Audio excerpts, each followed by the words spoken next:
दिया कि प्रोटीन का हमने पढ़ा दिया आपको, और कार्बोहाइड्रेट का पढ़ा दिया, फैट का पढ़ा दिया। तो हम आज फैट के वाले क्वेश्चन देखते हैं किस तरीके से क्वेश्चन पूछे हुए हैं कंपटीशन में। तो देख रहे हैं हम क्या लिखा है कि ट्राइग्लिसराइड क्या है, क्या उत्तर होगा। अभी मैंने बताया ही था कि ट्राइग्लिसराइड वो है जिसमें ग्लिसरॉल और 3 फैटी एसिड एक साथ जुड़ते हैं, और ये तीनों किसके यूनिट बनते हैं, दोनों बनते हैं वसा के।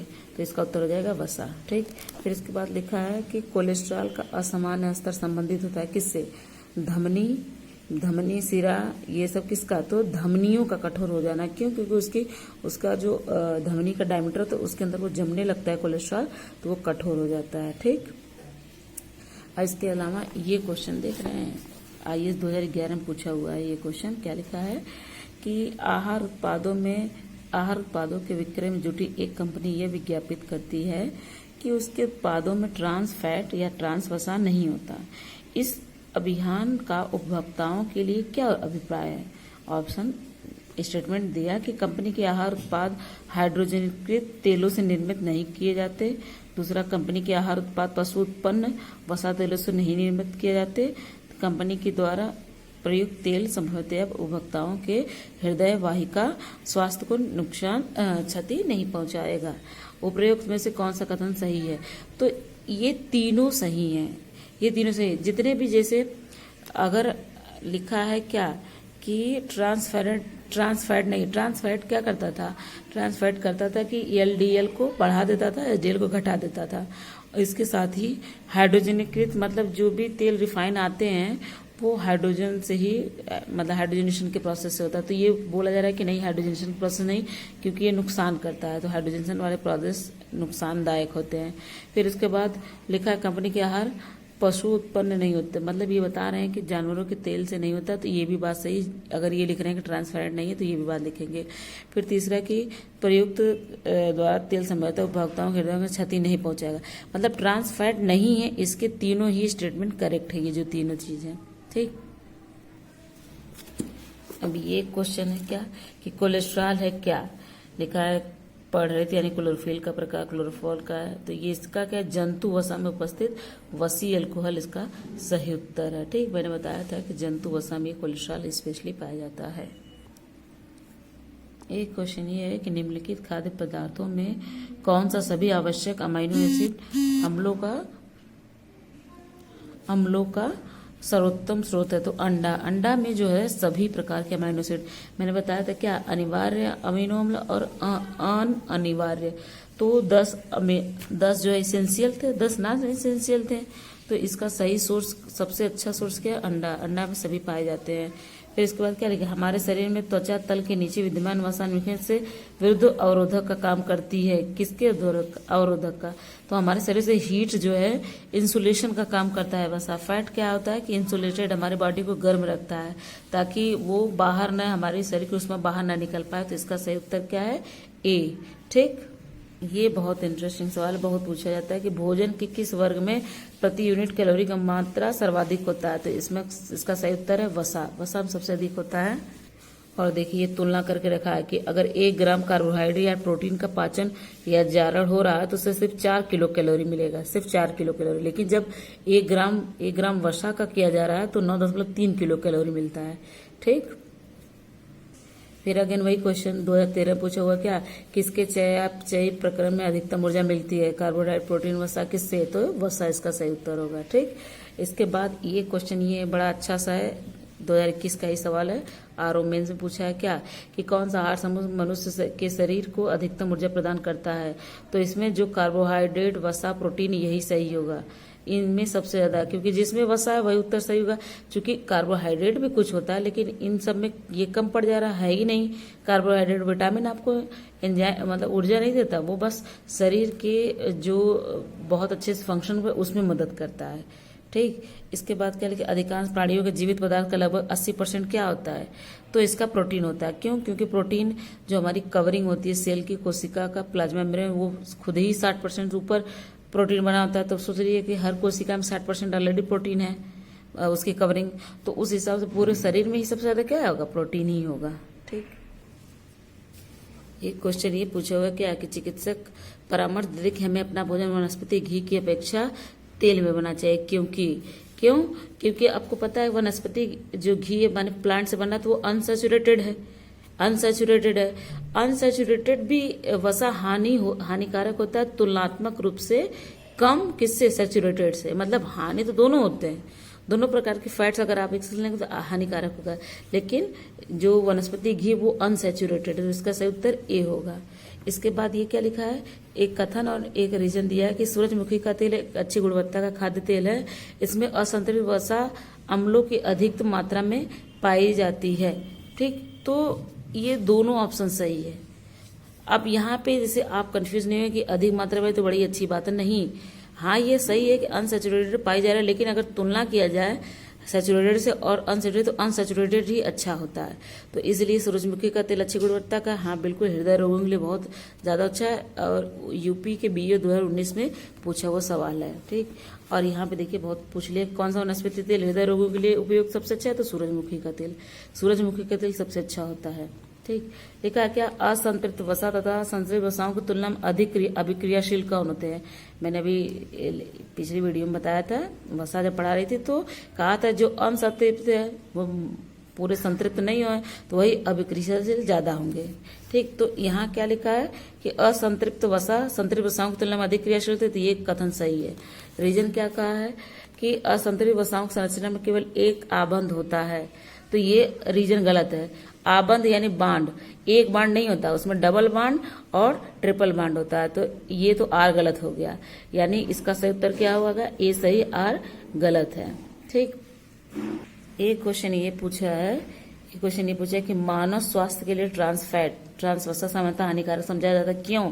क्योंकि ये स्तर कम करता है, किसका कम करता है, ये एचडीएल का कम करता है। एचडीएल हमारे लिए अच्छा है तो उसको कम करता है, वो नुकसान करता है। अगर ये कहता है क्योंकि स्तर मतलब ऐसे अच्छा ट्रांस फैट अगर बढ़ा दे, किसका ट्रांस माने स्तर किसका बढ़ाता है, ये तो बढ़ाएगा जो है बढ़ाएगा ये एलडीएल का। ठीक, और एलडीएल हमारे लिए नुकसानदायक होता है, इसको हम बैड कोलेस्ट्रॉल भी कहते हैं। एक क्वेश्चन है कि स्टार्च है क्या? मैंने बताया था कि जब हम कार्बोहाइड्रेट का डिवीजन प्रकार पढ़ रहे थे तो उसमें मोनोसेक्राइड, डाइसेक्राइड, पॉलीसेक्राइड आया था। तो पॉलीसेक्राइड का एग्जाम्पल क्या है, स्टार्च। इसके अलावा कौन कौन था, सेलुलोज भी होता है। ठीक, और ये रहा क्या कि स्टार्च और सेलुलोज के बारे में कौन सा कथन सही नहीं है, तो दोनों का वनस्पति उद्भव ये करेक्ट है, दोनों वनस्पति से माने प्लांट से हमको मिलते हैं। दोनों पॉलीमर है, बिल्कुल दोनों पॉलीमर, दोनों पॉलीसेक्राइड है। फिर क्या लिखा, आयोडीन के साथ दोनों रंग प्रदान करते हैं, ये गलत है। आयोडीन के साथ जो है दोनों रंग प्रदान नहीं करते हैं। और एक चीज क्या कि दोनों ग्लूकोज के अणु से नहीं बनते, ये सही है, दोनों ग्लूकोज से बनते हैं। लेकिन अब इन दोनों में से कौन क्या देता है, तो स्टार्च जो है ब्लैक और काला ब्लैक काला मतलब कि नीला और काला जो है ये कलर देता है, कौन, स्टार्च देता है। लेकिन सेलुलोज कोई कलर नहीं देता है। ठीक है, सेलुलोज कोई कलर नहीं देता है। ठीक, एक क्वेश्चन है कि मानव भोजन में वसा अम्लों का एक भाग होना चाहिए, दूसरा कह रहा है, माने एक क्वेश्चन इसमें 3-4 स्टेटमेंट दिया है, फिर पूछ रहा है कौन सा सत्य है। तो क्या लिखा है, मानव भोजन में वसा अम्लों का एक भाग होना चाहिए, बिल्कुल, क्योंकि वसा बहुत सारे हमारे हार्मोन को बनाने में हेल्प करता है, उसका प्रिकर्सर होता है, उसका एक रॉ मटेरियल बनता है, तो ये तो सही है। फिर लिखा सामान्य भोजन में 75 ग्राम वसा होना चाहिए, ये भी ठीक है कि वसा का जनरली हम अगर तुलना किया जाए टोटल जितने भोजन हम करें उसमें 75 ग्राम वसा होनी चाहिए, क्योंकि हमारे हार्मोन्स का, हमारे जो हार्मोन्स सही से बन पाए उसके लिए वसा जरूरी है, कुछ हार्मोन, सभी नहीं। फिर लिखा है मानव शरीर कोशिकाएं किसी भी प्रकार के वसा अम्लों का संश्लेषण नहीं कर सकती, ये गलत है। क्यों गलत है, क्योंकि अगर जब मैं 2 टाइप की बात पढ़ा दी हूं क्या कि फैटी एसिड 2 टाइप का, इसेंशियल और नॉन इसेंशियल। जो नॉन इसेंशियल वही तो हमारे शरीर में बन रहा है, जब हमारे शरीर में बन रहा है तो फिर ये कैसे कह सकते हैं कि नहीं हमारे शरीर में कोई संश्लेषण नहीं हो सकता वसी अम्लों का, इसलिए ये वाला स्टेटमेंट तो गलत है। फिर क्या लिखा है, आवश्यक वसा अम्लों की अनुपस्थिति से न्यूनता रोग, माने आवश्यक क्या, जो हमको भोजन से मिलता है अगर वो हमको ना मिले तो जाहिर सी बात है उसकी कमी से हमको रोग होगा, है ना। तो इस हिसाब से ये तो थर्ड वाला गलत है, थर्ड वाला पूरी तरह से गलत है। तो सही कौन हो रहा है, 1 हो रहा है, सेकंड हो रहा है, 4th हो रहा है, तो इसमें कौन सा 1, 2, 4, बी ऑप्शन सही है। ठीक, और ये रहा अलसी। अच्छा, अलसी एक्चुअल में होता क्या है, जनरली जब बच्चे पैदा होते हैं तो क्या उससे बनाया जाता है, क्या उसे कहते हैं, अलसी। अलसी किसका प्रचुर स्रोत है, ये omega 3 fatty acid. Omega 3 fatty acid कैसा था, वो इसेंशियल टाइप था। इसेंशियल में हमने बताया था ओलिक एसिड और ओमेगा 3 फैटी एसिड। अब ये चीज है कि अलसी एक्चुअल में कहाँ यूज हो रहा है, तो जनरली जब बच्चे पैदा होते हैं तो गांव में, हमको लगता है शहरों में भी लोग जानते ही होंगे, सुठौरा बनता है। सुठौरा जो बनता है वो अलसी से ही बनता है, उसमें काजू बादाम भी होता है लेकिन मिलनी अलसी होती है। तो अलसी बहुत ज्यादा एनर्जी देती है और बहुत अच्छा होता है। किसके जैसे ओमेगा 3 फैटी एसिड, और भी इसकी बहुत सारी चीजें होती हैं जो शरीर को हेल्प करती है। एक गर्भवती महिला, मतलब जो बच्चा अभी जस्ट पैदा हुआ है तो बहुत शरीर वीक होता है, बहुत कमजोर होता है, तो इन सब में ताकि उनकी शरीर जल्दी कवर कर पाए, सही स्थिति में आ पाए, उसके लिए बहुत हेल्पफुल होता है अलसी। तो उसी से सठोरा बना के दिया जाता है।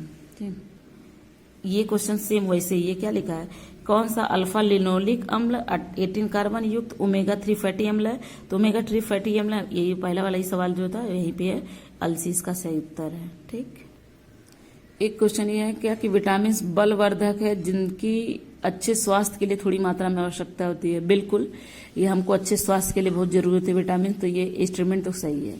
देखा, विटामिन हानिकारक बैक्टीरिया को मारकर शरीर को स्वस्थ रखने में सहायता करते हैं, नहीं। बैक्टीरिया को मारने का काम सिर्फ और सिर्फ हमारा एंटीबॉडी काम करता है, एंटीबॉडी मारता है। ठीक, विटामिन वगैरह नहीं मारते, हार्मोन्स वगैरह नहीं मारते, तो ये तो रीजन गलत है। ए सही है, आर गलत है। अब किस में ए सही आर गलत है, सी में, तो इसलिए सही है। लोअर में 2002 में पूछा हुआ सवाल है। ये क्वेश्चन देखना कितना इंपॉर्टेंट है। आईएएस प्री और यूपीएससी मतलब उत्तर प्रदेश पीसीएस में 2019 में पूछा हुआ सवाल है। क्या लिखा है कि मानव शरीर में ग्लाइसिन, सेरीन और टायरोसिन अनिवार्य रूप से शामिल होनी चाहिए। पहली बात तो ये जो ग्लाइसिन है, सेरीन है, टायरोसिन, ये अनिवार्य में है ही नहीं, ये अनिवार्य, मतलब ये हमारे शरीर में इसका सिंथेसिस होता है। ठीक, इसका सिंथेसिस होता है, तो ये तो गलत हो गया।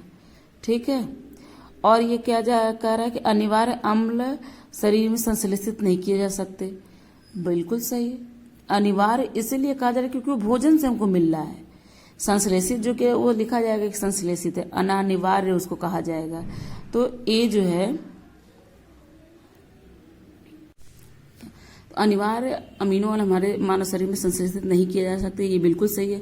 इसने नहीं लिख दिया है। ठीक है, अगर ये नहीं करता, मतलब नहीं हट रहा, नहीं रहता, लिखता संश्लेषित किए जाते, तब ये भी स्टेटमेंट गलत हो जाता। दोनों गलत हो जाते, एक दूसरे का जगह लिख दिया गया था, दोनों गलत हो जाते, लेकिन इसने नहीं लगा कि इस स्टेटमेंट को सही कर दिया, यानी ए गलत है और आर सही है। तो इसमें कौन ए गलत है, आर सही है, तो ऑप्शन डी ए गलत है, आर सही है। ठीक, तो मैंने आप लोगों को पूरा जितना भी इम्पोर्टेंट घटना चक्र के क्वेश्चन हैं, जिसमें कार्बोहाइड्रेट और प्रोटीन और फैट से जो क्वेश्चन पूछे गए हैं, ठीक, जो इस वीडियो में नहीं बने वो पहले वीडियो में मैंने अपलोड कर दिए हैं, पहले वीडियो में मैंने बता दिए हैं। जो इस वीडियो में है उसमें स्पेशली प्रोटीन से संबंधित, वसा से संबंधित क्वेश्चन ज्यादा हुआ है। तो जो भी क्वेश्चन है कोशिश कर रही हूँ कि सारी बता पाऊँ कि किस तरीके से क्वेश्चन आप सॉल्व कर पाएँ। ठीक, तो आप लोग वीडियो देखते रहिए, अच्छा लगे तो लाइक शेयर सब्सक्राइब भी करिए। और बहुत बहुत धन्यवाद आप लोगों का अपना कीमती टाइम वीडियो मतलब कि देखने के लिए। धन्यवाद।